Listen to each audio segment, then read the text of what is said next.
तुला यानी लिब्रा, भाई मई 2026 आपके लिए कैसा रहने वाला है? अगर सूर्य के गोचर से आपकी बात करें ना, सूर्य इस महीने में आपके सप्तम भाव में और अष्टम भाव में रहेगा। दोनों भावों में सूर्य नॉर्मली अच्छा नहीं होता, लेकिन आपके सप्तम भाव में जो पहले 15 दिन सूर्य रहेगा ना, वो स्थिति फिर भी अच्छी है क्योंकि सूर्य उच्च राशि के रहेंगे।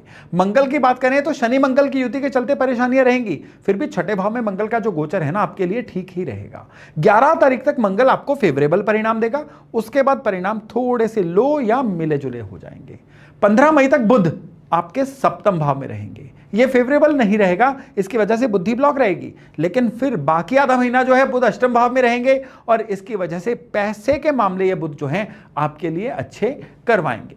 अब इसके बाद आती है सबसे बड़ी बात, मई 2026 की बृहस्पति देव। बृहस्पति आपकी किस्मत के भाव में यानी 9वें भाव में आपकी राशि से बैठे होंगे। यहां पे बृहस्पति अपने नक्षत्र में बैठे होंगे और ये काफी अच्छे रिजल्ट जो है इस महीने में आपको देते रहेंगे। शुक्र 14 मई तक जो है ये आपके अष्टम भाव में हाउस ऑफ पेन में रहेंगे, लेकिन इसके बाद शुक्र भी आपके किस्मत के भाव में आ जाएंगे, जो आपके लिए बड़ी ही अनुकूल स्थिति में होगी। और शनि राहु केतु ये भी ओवरऑल आपके लिए एवरेजली फेवरेबल ही रहेंगे। कुल मिला के ये महीना जो है ना आपके लिए काफी हद तक फेवरेबल ही रहने वाला है। लेकिन बारी बारी से चीजों को डिस्कस करते हैं ना। पहले आते हैं करियर पे। करियर के स्वामी चंद्रमा और छठे भाव की स्थिति के आधार पे आपका जो वर्क प्लेस है ना, उसके रिजल्ट्स आपके लिए काफी फेवरेबल रहने वाले हैं। अगर आप अपने काम में हैं, सेल्फ एम्प्लॉयड हैं, व्यापार में हैं, तो आपको बुध जो है ना यहाँ पे ऑल्दो बड़े एवरेज से परिणाम दे रहा है, लेकिन सूर्य की वजह से ये परिणाम चमकेंगे। और बृहस्पति जो आपके किस्मत के भाव में बैठे हुए हैं, ये भी व्यापार के मामले में इस महीने में आपकी काफी सहायता करने वाले हैं। नए क्लाइंट मिलेंगे, नए प्रोडक्ट लॉन्च हो सकते हैं, या आपकी गुडविल भी जो है वो नए सिरे से लिखी जाएगी। फिर नौकरी वालों की बात करें तो नौकरी वालों के लिए यह महीना अच्छा है। छठे भाव के स्वामी बृहस्पति वो भी अपने ही नक्षत्र में है, तो मेहनत जितनी करते जाओगे नौकरी में उतना लाभ भी इस महीने में आपको मिलता चला जाएगा। 11 तक मंगल की स्थिति जो है ना, नौकरी के मामले में आपकी फेवर में ही है। आप बस पूरी एनर्जी से काम करते रहिए, रिजल्ट बाकी का बचा हुआ महीना अपने आप आपको देता रहेगा। आपकी विजिबिलिटी आपके वर्क प्लेस में बढ़ेगी और बॉसेस के भी आप फेवरेट रहोगे। लेकिन एक बात कि आपके थोड़ा सा ईगो लोगों को दिखेगा आपके वर्क प्लेस पे, जिसकी वजह से आप कुछ लोग आपसे थोड़े दूर हो सकते। तो ओवरऑल काम कारोबार के लिए ये महीना एवरेज से बेहतर है, लेकिन कहीं पे भी काम कारोबार में ईगो को अपने सामने मत आने दीजिएगा।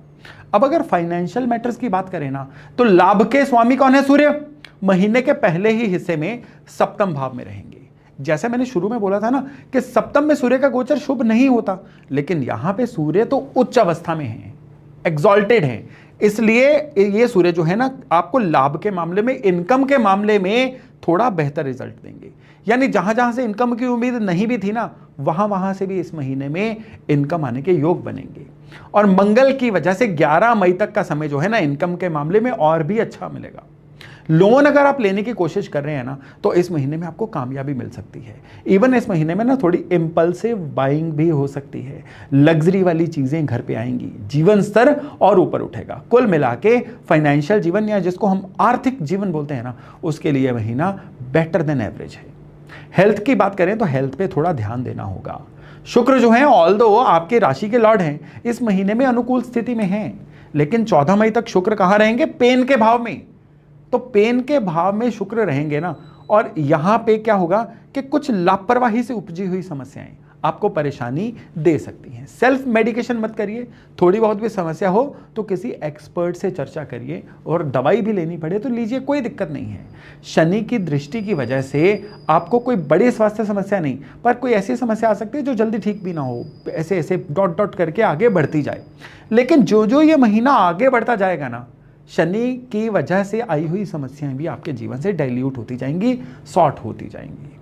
अब यहाँ पे एक चीज़ याद रखिएगा कि ये जो महीना है ना, ये लाइफस्टाइल डिसीजेस के लिए आपके लिए परेशानी वाला है। जैसे कि कोई पर्टिकुलर पोस्चर की प्रॉब्लम या बैड लाइफस्टाइल की वजह से कोई बीपी या ऐसी कोई समस्या, ये आपको परेशान कर सकती है।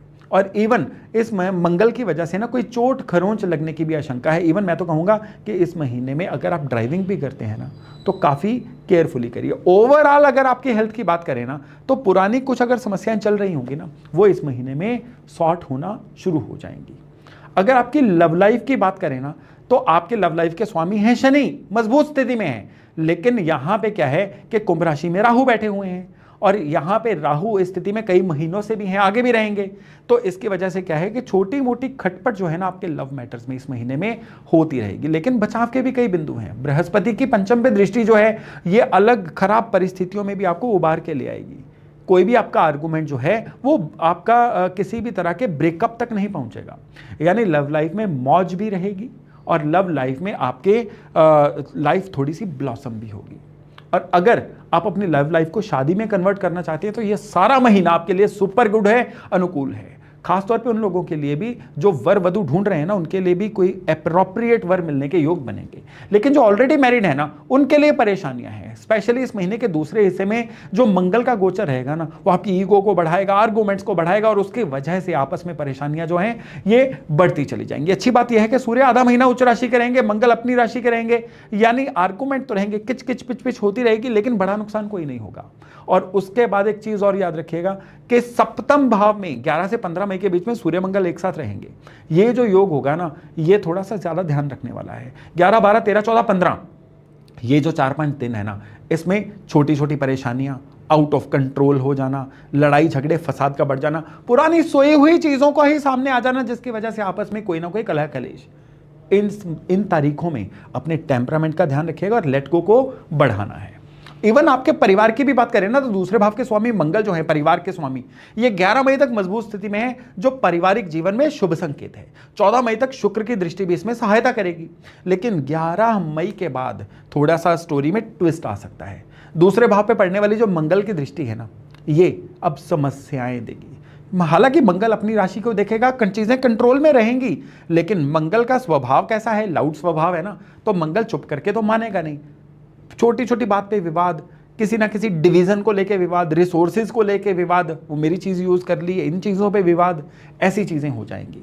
हालांकि आपके सुख स्थान के जो स्वामी है ना, ये अच्छी स्थिति में है, इसलिए शनि मंगल की युति से जो भी आपको लगता है ना कि नींद खराब हो रही है, मन परेशान हो रहा है, ये मई का पहला हफ्ता ही रहेगा। ज्यों ज्यों मई आगे बढ़ेगा ना, आपके फील गुड भी फैक्टर है ना जो इस महीने में, वो सही होता जाएगा। चीजों को सही बनाने के लिए क्या करना है, एक उपाय करिए, रविवार, जितने भी इस महीने में रविवार आएंगे ना, 2 केले शिव मंदिर में अर्पण करके आइए। और अगर छोटी कन्याएं मंदिर में या घर में आसपास कहीं पे मिल जाए ना, उनको कोई ना कोई स्वीट्स, टॉफीज जरूर लेके दीजिए ऑन एंड ऑफ मई के महीने में। और स्पेशली पूरा महीना ओम नमः शिवाय का जप जरूर करिए, ये इस समय में आपके लिए अमृत के समान रहने वाला है। अब हम बात करते हैं